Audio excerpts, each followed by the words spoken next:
जम्मू काश्मीर येथील पहलगाममध्ये जिहादी दहशतवाद्यांनी केलेल्या हल्ल्याच्या निषेधार्थ शिवसेना उद्धव बाळासाहेब ठाकरे पक्षाच्या वतीने बुधवारी पाकिस्तानचा झेंडा जाळत अंत्ययात्रा काढून तीव्र निषेध नोंदवण्यात आला।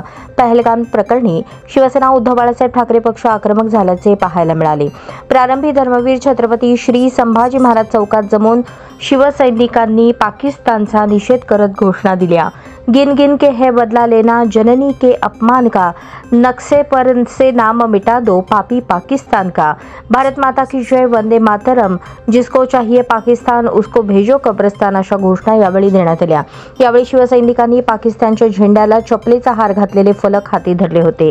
यावेळी पुरुषोत्तम बर्डे म्हणाले, जिहादी दहशतवाद्यांनी जम्मू काश्मीरमध्ये केलेल्या हिंदूंना त्यांचा धर्म विचारून गोळ्या घातल्या हे निषेधार्थ आहे। भारताने त्वरित अशा दहशतवाद्यांवर अत्यंत कठोर कारवाई करून पाकिस्तानात घुसून संबंधितांना ठार मारले पाहिजे। तसेच भारतात राहून या दहशतवाद्यांना मदत करणाऱ्यांनाही तात्काळ संपवले पाहिजे।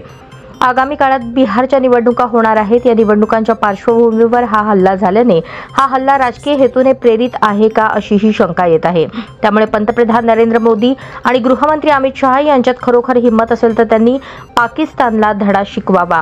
यावेळेस शिवसेनेतर्फे धर्मवीर छत्रपती श्री संभाजी महाराज चौक ते छत्रपती शिवाजी महाराज चौकापर्यंत पाकिस्तानचा झेंडा गुंडाळलेली तिरडी घेऊन अंत्ययात्रा काढण्यात आली। या तिरडीचे दहन छत्रपती शिवाजी महाराज चौकात करण्यात आले। या प्रसंगी पुरुषोत्तम बर्डे, गणेश वानकर, दत्तात्रय वानकर, ज्ञानेश्वर सपाटे, महेश धाराशिवकर, आशुतोष बर्डे, सुरेश जगताप, विजय पुकाळे, दिनकर जगदाळे, तुषार खंदारे, प्रसन्न नाझरे, धनराज जानकर, रेवण पुराणिक, सचिन सुरवसे, बाळासाहेब माने, नाना मोरे, शिवा कोळी, राहुल परदेशी, प्रशांत कदम, अण्णा गवळी, महेश गवळी, अजय अमनूर, विष्णुदास जवंजाळ, गणेश खानापुरे, संदीप भोसले, ओंकार सुतार, पंकज रणदिवे, लक्ष्मण शिंदे आदींसह बहुसंख्येने शिवसैनिक व हिंदुत्ववादी युवकांची उपस्थिती होती।